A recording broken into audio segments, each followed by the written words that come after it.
Chers frères et sœurs de la communauté, prions ensemble. Aujourd'hui nous vous partageons une histoire bouleversante. Celle d'une sœur qui a cru avoir trouvé l'amour, mais s'est retrouvée piégée dans un cauchemar. Ce récit est anonyme, mais il est réel. Très réel. Et peut-être trop familier pour certaines d'entre vous. Une sœur nous a partagé son histoire. Mariée à un homme qu'elle croyait envoyé par Dieu, elle s'est vite rendue compte qu'elle avait été piégée. Derrière les prières, les promesses et les sourires à l'église, se cachait une toute autre vérité. Je vous invite à prier aussi pour toutes celles et ceux qui vivent ce genre de situation. N'hésitez pas de nous écrire pour partager votre histoire et avoir des conseils et prières. N'hésite pas de t'abonner pour d'autres témoignages et moments forts en prière. Soyez prudents SVP. Laissez Dieu faire le choix, il montre souvent des signes, on refuse de croire, on pense que ce sont des combats. Ne soyez pas de ceux-là qui combattent la pensée de Dieu. Comme je disais, il s'agit de l'histoire de Sabrina âgée de 35 ans. Elle n'aurait pas imaginé que ce jour devait arriver. Une histoire douloureuse, mais nécessaire. Une histoire pour prévenir, pour sensibiliser, et peut-être pour sauver. Quand elle l'a rencontré, il avait l'air sincère, pieux, ambitieux, stable. Il priait avec elle. Il parlait de projets.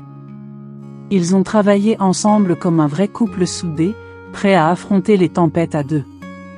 Elle croyait avoir trouvé un allié, un mari, un homme de Dieu. Mais ce qu'elle ne savait pas, c'est qu'elle était déjà en train d'entrer dans un piège. Peu après le mariage, les masques sont tombés. Des choses n'allaient pas, des silences lourds, des comportements étranges. Puis un jour, la vérité éclate. L'homme qu'elle a épousé est un fugitif, recherché dans leur pays d'origine, impliqué dans des dettes colossales, des millions. Elle ne savait pas. Elle n'avait rien vu venir. Et le plus terrible, c'est qu'en s'unissant à lui, elle s'est retrouvée elle aussi dans l'étau. Psychologiquement brisée. Coincée dans un foyer devenu un fardeau. Avec un mari risquant la prison, et elle, perdue dans ses pensées, sans repère. Ce n'était pas juste un mauvais mariage. C'était une trahison profonde. Un piège tendu au nom de l'amour, au nom de Dieu. Aujourd'hui, cette sœur se demande, que dois-je faire, Seigneur? Doit-elle fuir? Résister? Pardonner? Dénoncer? Elle ne sait plus. Elle veut juste respirer à nouveau. Retrouver sa paix. Chère communauté, ceci n'est pas juste une histoire. C'est un cri silencieux. Soyons vigilants. Soyons vrais. Et soutenons nos sœurs et nos frères qui vivent ce genre de drame dans l'ombre. Chers frères et sœurs, aujourd'hui, je vous partage l'histoire vraie d'une sœur parmi nous. Une histoire douloureuse, mais nécessaire. Une histoire pour prévenir, pour sensibiliser, et peut-être pour sauver. Quand elle l'a rencontré, il avait l'air sincère, pieux, ambitieux, stable. Il priait avec elle. Il parlait de projets. Ils ont travaillé ensemble comme un vrai couple soudé, prêt à affronter les tempêtes à deux. Elle croyait avoir trouvé un allié, un mari, un homme de Dieu.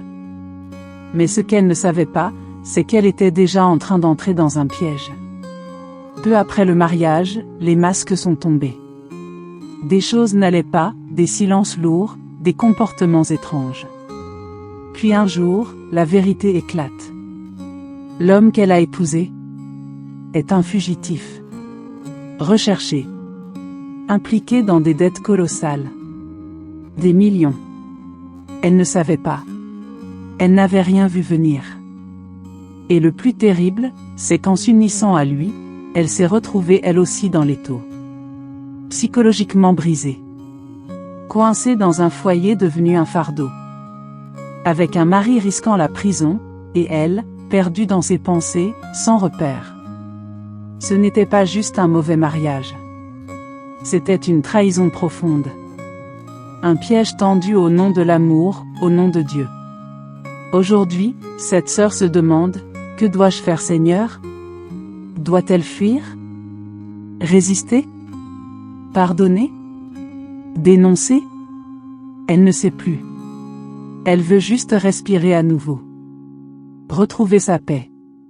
Chère communauté, ceci n'est pas juste une histoire. C'est un cri silencieux. Soyons vigilants. Soyons vrais. Et soutenons nos sœurs et nos frères qui vivent ce genre de drame dans l'ombre. Et toi, que dirais-tu à cette sœur? Comment peut-on la conseiller avec amour, foi et sagesse? Partage ton avis dans les commentaires. Peut-être que ton mot lui apportera la lumière dont elle a besoin aujourd'hui. Et surtout, n'oublie pas de prier pour toutes celles qui vivent ce genre de situation dans le silence et la peur. Ce témoignage est partagé anonymement, mais il reflète une réalité de plus en plus courante dans nos communautés. Et toi, que ferais-tu à sa place? Bulle, laisse ton avis, ton soutien ou ton conseil en commentaire. Peut-être que ton mot